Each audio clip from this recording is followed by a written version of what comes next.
Hello student, আজকে আমরা English স্পিকিংয়ের একটা ভেরি ইউজফুল স্ট্রাকচার শিখব, যেটা শিখলে আমরা অনেক বাক্য বানাতে পারবো। চলো কথা বাড়িয়ে না বাড়িয়ে শুরু করি।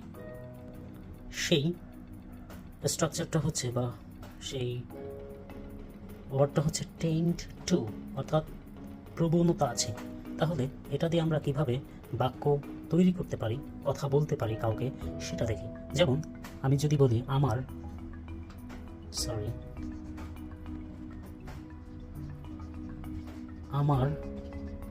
বাংলাদেশে যাওয়ার প্রবণতা আছে।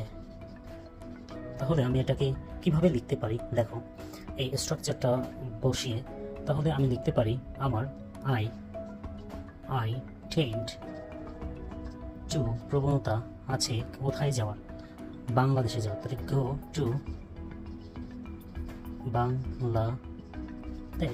বাংলাদেশ, আমার বাংলাদেশে যাওয়ার প্রবণতা আছে।